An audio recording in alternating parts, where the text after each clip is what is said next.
All right, back with you, San Diego sports leader. It is the Mighty 1090. I am Darren Smith. We are broadcasting live from the 37th Annual Charge Your Blood Drive at the Town & Country in Mission Valley. This program until 3 o'clock, and then the Scott NBR radio program between 3 and 6. Still plenty of time to get on down here, donate, great cause. Don't let the record influence you. Speaking of, last night, San Diego State, watch this, listen to it. It was on the Mighty 1090, 79-54. The Aztecs, after, boy, a clunker, I don't think a lot of people saw coming against Arkansas Little Rock. Bounced back against East Carolina last night, 79-54. Joining us as he does on a weekly basis, he is the AHC, the HCIW. He is Brian Dutcher. Dutch, good to talk to you. Good to be back, Darren, especially after a win. I would imagine. You're probably happy to be doing this today instead of yesterday. I'll tell you what, I was saying before we went on that the losses are like twice as agonizing as the wins are enjoyable. So, as coaches, we obsess over the losses, and we probably don't enjoy the wins enough, but that's just the nature of what we do. Well, what's the difference, if you could, a Saturday night? What's the difference in Brian Dutcher's life? Not just yours, but the coaches. What's the difference in your life on Saturday night versus last night? It just seems like there are so many more holes to plug after a loss and trying to find out. It's less to do with X and O sometimes it's just your identity as a team. How hard are we working? What do we really got to do better?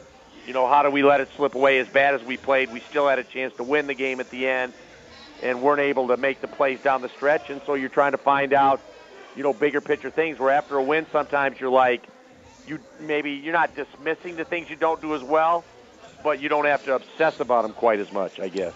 Do you search for positives after losses, and then as a coach, do you search for things to work on after a win? Both. I mean, after a loss, you're trying to figure out, is it, obviously the combination we're playing, the poor start. And Arkansas Little Rock played really good. They decided they wanted to shorten the game, and they did it. We usually get 70 possessions. We got 59 in that game. They ran every shot clock down to 10 seconds, if not 5 seconds, and they controlled the tempo of the game.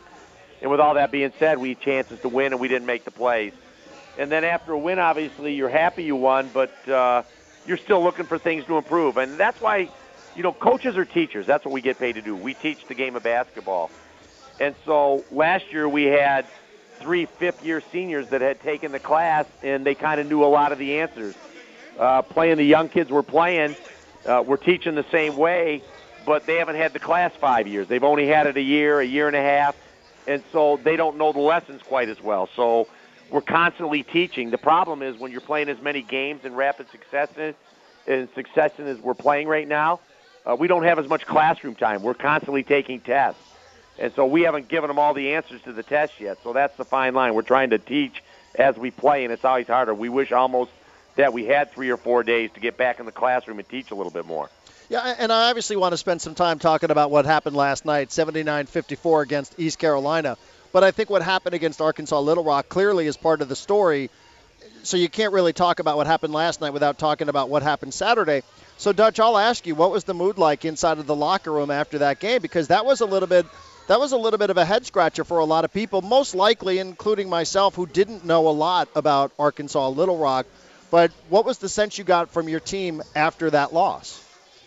I got in before Coach, obviously, because he was doing the TV after the game, and I just told him in basketball sometimes you get what you deserve, and we got what we deserved tonight. We didn't play with the intelligence and ability to make plays down the stretch that we needed to do. We played against a team that had a solid game plan. They shortened the game. They played it to the last possession or two, and then that gave them a chance to bank a 3 in to make a couple really important shots in the last minute or two that got them the win. We got off to a terrible start. We fought back. We put ourselves in a position to win, took a 3-point lead, and then had a couple empty possessions where we turned it over. We didn't get the shot we wanted.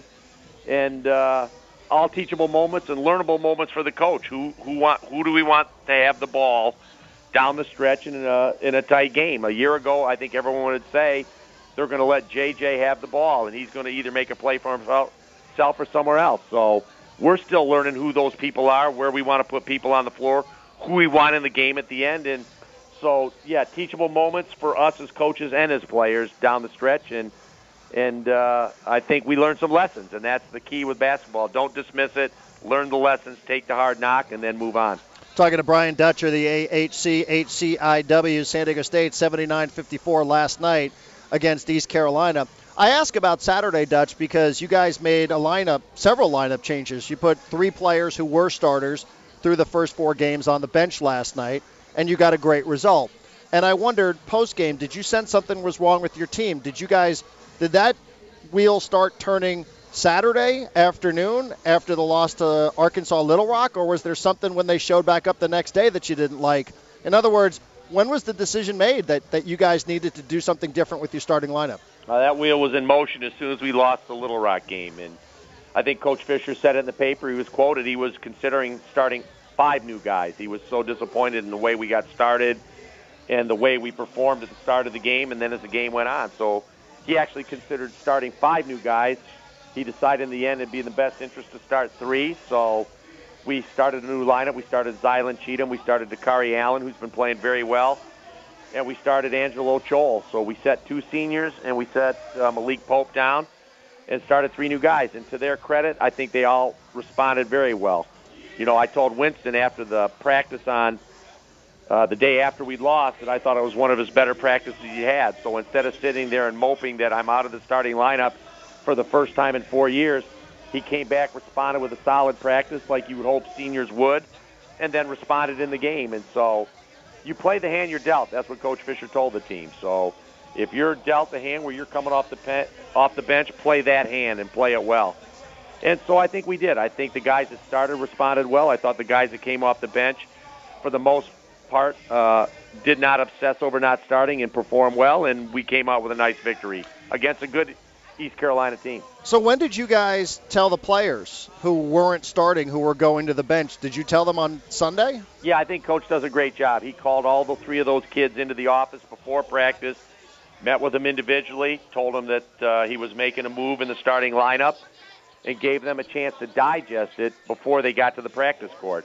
You know, we didn't want to shock them, surprise them on the floor, and have it the first time they heard it when we're on the practice floor. So Coach does such a great job managing personalities, managing the team, that he told them all individually, closed off a store meeting with the player, and that he expected nothing but the best from them in practice in the next game, and he got it. So Coach Fisher always does a great job running this program. Dutch, a decision like that, and I know it sounds like I'm harping on this, but it was, I think it's a big deal.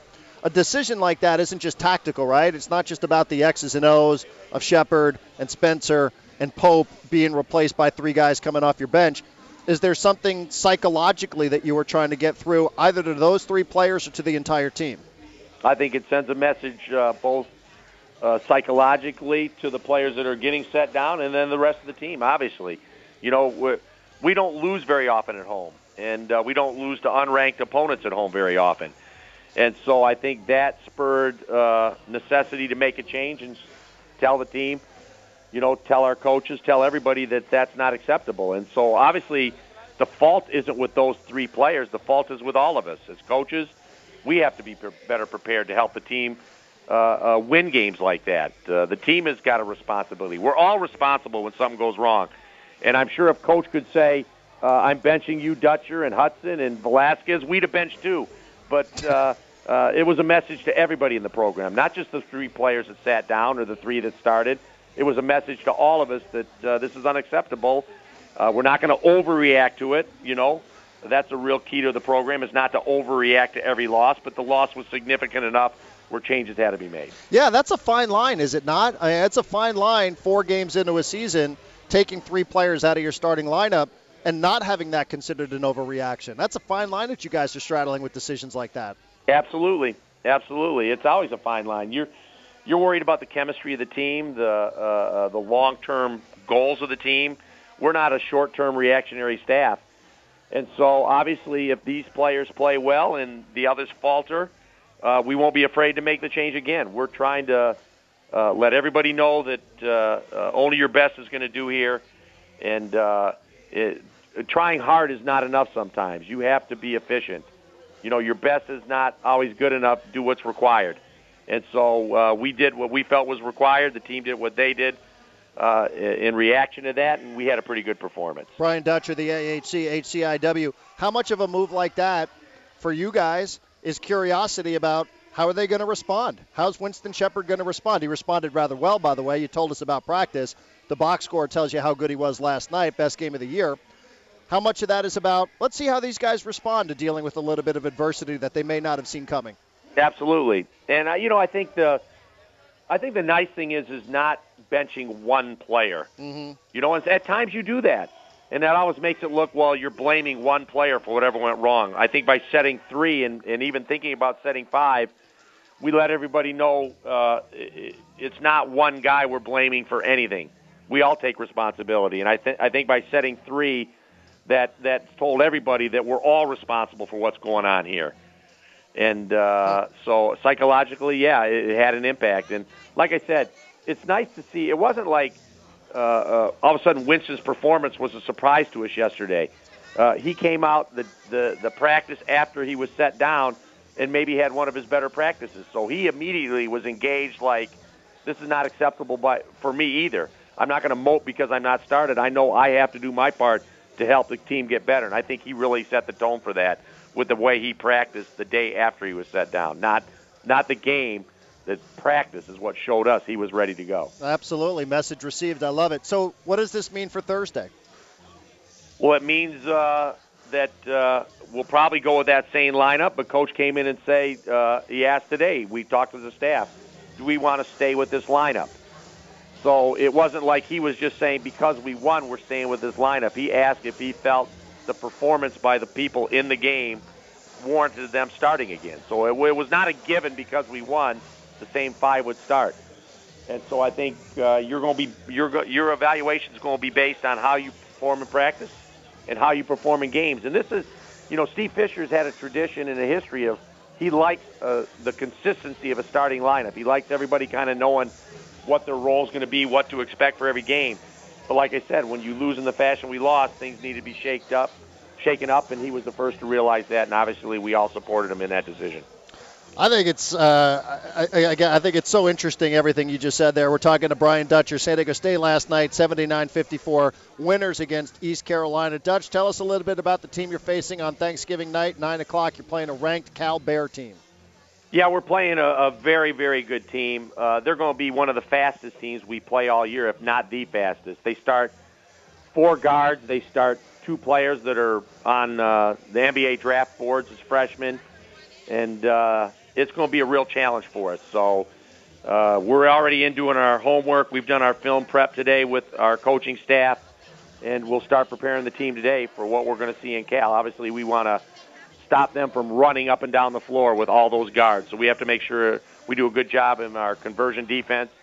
And then we've got to get the ball inside some against them. They're small, but they're athletic, aggressive. So we've got to have a combination of ball screens for Jeremy Hemsley and getting that ball inside to our big players. I noticed they've played East Carolina, a team that you just faced. Is it too early to look at film, common opponent, too early to use that and see what it's all about? Well, East Carolina did a really good job playing them. I think East Carolina could have won the game if they could have rebounded the ball. And as you saw yesterday, East Carolina plays 2-3 zone. They play it all game, and they played it all game against Cal. And Cal really struggled against the zone. And the only reason they won the game is because they got timely offensive rebounds, or else East Carolina had a chance to sneak out of there with a win. Obviously, we don't play a lot of zone. It's something we have in. We may try it. We're not sure. That's what we're trying to look at film and decide right now if we feel this is a game we need to zone some. It's not traditionally what we do, Darren, but we're considering it. 2-3 zone always looks like a bad idea when you can hit outside shots, huh? Yeah, absolutely. When they're making threes, it looks like a horrible idea. Yes, it does. So it's always a fine line. We'll make game time adjustments. I would say we're going to rely on our man-to-man defense like we have over the last 17 years, and zone maybe is a small mix-up from time to time. How will you avoid a tryptophan hangover there? No turkey on Thanksgiving, or will there be turkey? Do they have to wait till after the game? We will definitely have turkey, in my opinion. We won't have all that red wine you enjoy at times that will add to that hangover sleep that you get. So We will have the turkey, but we'll be drinking it with water and juice. Well, you can't let the players have the turkey before the game. It's going to slow them down, no? Well, we might order extra turkey for Cal to slow them down. I'm more worried about slowing them down than slowing ourselves down. Although some of our guys do need to slow down some on the floor, as we've seen. Yeah, get it to the underclassmen. That's it. Hey, Dutch, good bounce-back win for you guys last night. Thanks for taking the time to explain all of that. Happy Thanksgiving to you, everybody in the program. Have a great trip there. Good luck against Cal. Same to you and all the listeners, Darren. Thank you, Brian Dutcher, the AHC HCIW. We'll take a timeout and be back. It is San Diego Sports Leader, the Mighty 1090.